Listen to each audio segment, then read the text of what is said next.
Hello students. आज के lecture में हम बहुत सारी चीज़ें डिस्कस करेंगे।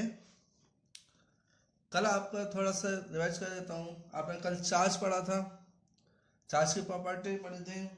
पहली वाली प्रॉपर्टी थी एडिटिव इन नेचर, मतलब चार्ज को डायरेक्टली ऐड कर सकते हैं लाइक रियल नंबर्स।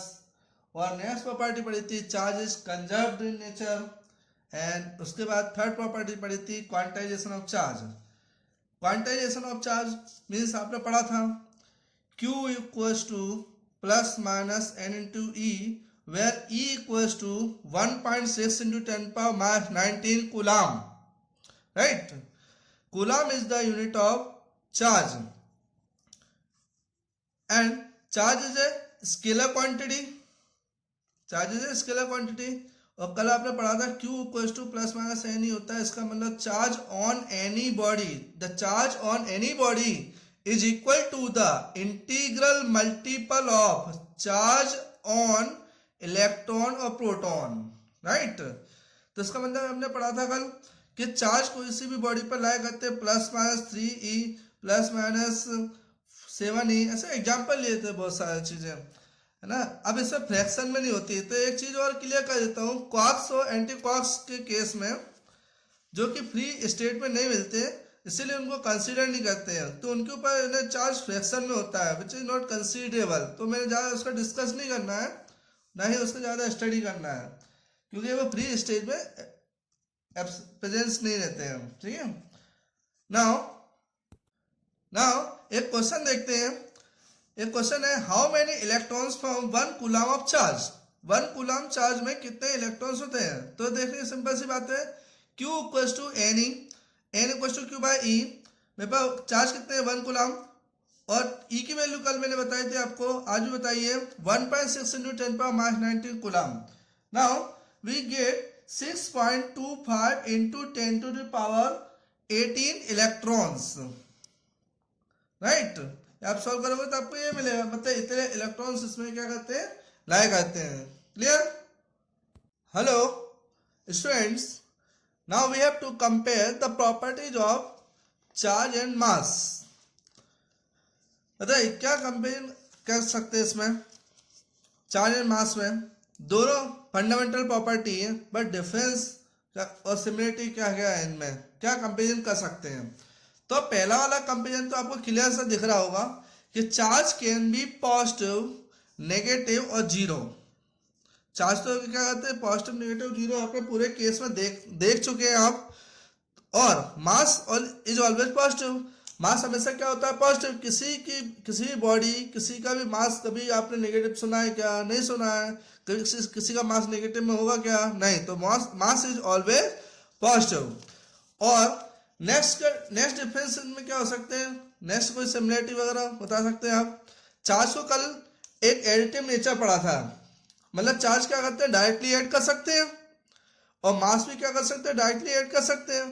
तो चार्ज और मास में एक सिमिलरिटी क्या हो गई कि charge can also be added like real numbers, and same mass is also added by like real numbers. Clear? ये सेकेंड प्रॉपर्टी, सेकेंड हो गया इसका। और क्या पढ़ा था कल, और क्या पढ़ा था आपने, एक प्रॉपर्टी और पढ़ी थी चार्ज की आपने कि charge is quantized. Charge quantize मतलब मल्टीपल में रहती है। इसका मतलब क्या, 1.6 into 10 power minus 19 coulomb into integer. कल पढ़ा था आपने Q equals to N E. But mass में ऐसा होता है क्या, आपने तो मास तो देखा होगा, 4.5 किलो का भी होता है, 3.5 किलो का भी होता है, 3 किलो का भी होता है, 1000 का भी होता है, 2000 का भी होता है, 5000 का भी होता है।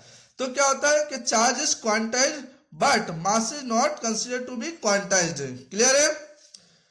नाउ नेक्स्ट प्रॉपर्टी क्या है, charge is always conserved. Charge क्या होता है, हमेशा कंजर्व्ड इन नेचर होते हैं, बट मास नहीं होता है। Mass can be convertible from one form to another form, which is by the relation E equals to mc square. You know very well, c is the speed of light.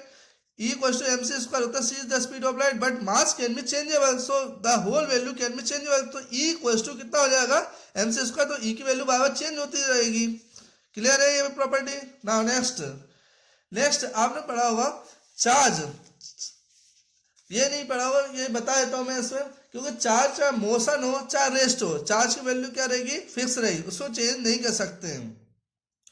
तो उसके लिए और detail में पढ़ते हैं, पढ़ाए थे कि charge on a body does not depend on velocity, मतलब चार्ज की जो वैल्यू है रेस्ट हो चाहे मोशन हो उसमें क्या होती है, सेम होती है। But mass does not, mass depend on a relation, we know that m equals to m not upon root 1 b square upon c square. मतलब क्या है यहाँ पे c क्या है, c is the speed of light है, m not is the rest mass है। और यहाँ पे देखो, यहाँ पे जो c स्पीड ऑफ लाइट बहुत ज्यादा होती है और कोई बॉडी का जो मोशन है उसकी वेलोसिटी है इससे तो ज्यादा होगी नहीं, तो जनरली जो जनरल लाइफ में है तो ये वैल्यू क्या हो गई, कम हो गई, और ये वैल्यू क्या हो गई, ज्यादा हो गई। तो टोटली ये 1 में से ये वैल्यू क्या हो जाए, 1 से क्या हो, छोटी हो जाए। तो यहाँ पे क्या मिलेगा आपको, m equals to m not. Generally इस क्वांटिटी को क्या कंसिडर कर लेते हैं कि ये क्वांटिटी क्या है, निग्लिजिबल है, मतलब जीरो के इक्वल ही है, क्योंकि बहुत कम वेलोसिटी होती है। 1 में जीरो गया तो अपने पास क्या मिलेगा, m equals to m not. तो ये इस पर डिपेंड हो गया, बट डिपेंड तो है, एक रिलेशन पे डिपेंड हो भले ही, तो डिपेंड तो है ही सही। तो इसलिए ये एक डिफरेंस हो गया दोनों में। अब उसके बाद आता है, आपने पढ़ा होगा चार्ज के केस में, आपने प्रॉपर्टी पढ़ी हुई कि सेम चार्ज में फोर्स ऑफ रिपल्सन होता है और अनलाइक चार्जेस में क्या होता है, अट्रैक्शन होता है, लेकिन मास तो ऑलवेज पॉजिटिव होता है। तो ये भी एक क्या हो गया, एक डिफरेंस हो गया। तो लाइक चार्जेस में रिपल्सन होता है, अनलाइक चार्जेस में क्या होता है, अट्रैक्शन होता है, और मास में क्या होता है, mass is always positive. And the large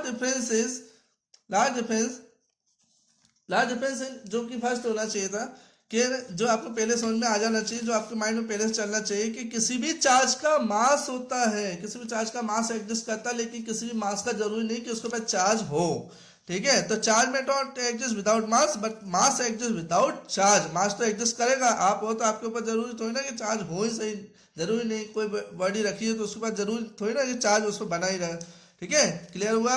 ये कंपेरिजन आपको अच्छे से लर्न करना है।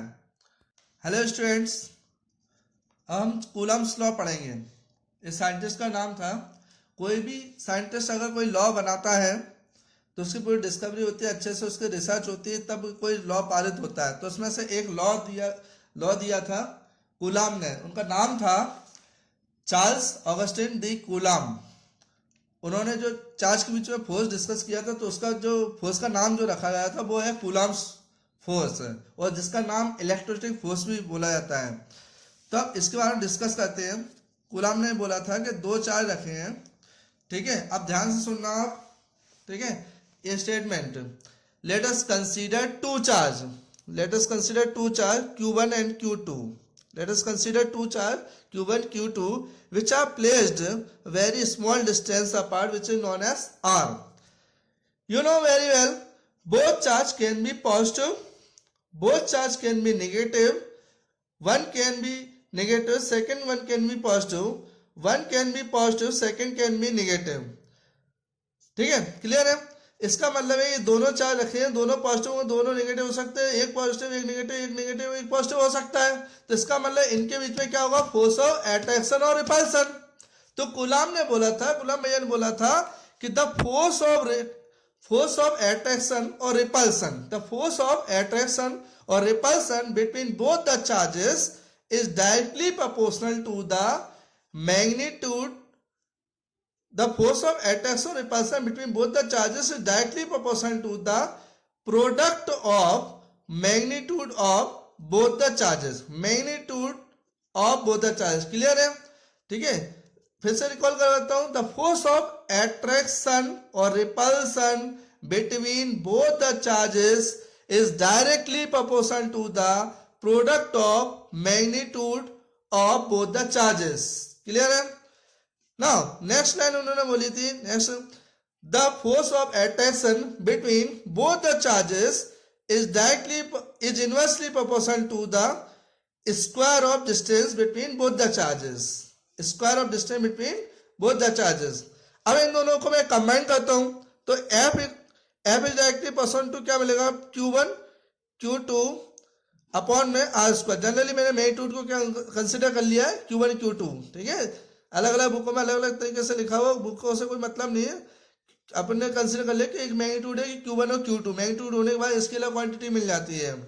ठीक है, अब देखो डायरेक्ट प्रोपोर्शनल साइन हटेगा तब एक कांस्टेंट की जन्म लेगा. Q1 इंटू Q2 अपॉन में कितना मिलेगा पे R स्क्वायर. अब देखो के क्या है, इलेक्ट्रोस्टैटिक फोर्स कांस्टेंट, जिसकी वैल्यू क्या होना चाहिए, फिक्स होना चाहिए। यहां पे देखो एक चीज आता है जहां पे के क्या है 1/4πε0। अब बोलो ये क्या, तो के की जो वैल्यू होती है वो 9 × 10⁹ यूनिट क्या होगी इसकी, के इक्वल्स टू 9 × 10⁹, इसकी जो यूनिट होगी वो होगी newton metre square, newton metre square per coulomb square, newton metre square per coulomb square. मैंने फॉर्मूले से उसकी यूनिट बना दी, ठीक है। अब देखो एप्सिलॉन नॉट क्या होता है, बोले सर ये नई चीज आ गई है, तो बोले एप्सिलॉन नॉट जो होता है वो होता है absolute permittivity of free space.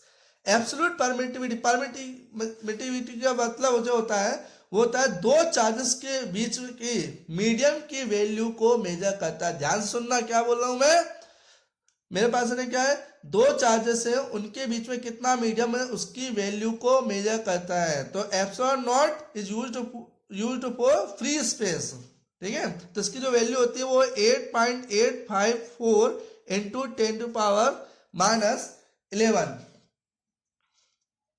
इसकी जो वैल्यू होती है एप्सिलॉन नॉट की 8.854 × 10⁻12 होती है, ठीक है। अब देखो इसकी यूनिट क्या हो जाएगी, जस्ट रेसिप्रोकल ऑफ दिस, तो न्यूटन इनवर्स मीटर की पावर -2 कूलम की पावर +2, ठीक है। अब देखो यहाँ पे जो फॉर्मूला बनेगा तो क्या बन जाएगा फॉर्मूला, यहाँ पे 1/4πε0 Q1 × Q2 अपन में r², ये हो गया आपका पहला लाइन। अब उसके बाद दूसरे तरीके से और कैसे ले सकते हो आप इसको, 9 × 10⁹ Q1 × Q2 अपन में r²। क्लियर है, ठीक है। अब इसके बारे में और डिस्कस करेंगे नेक्स्ट लेक्चर में, और इसमें पढ़ेंगे Coulomb's law in vector form for the next lecture, right.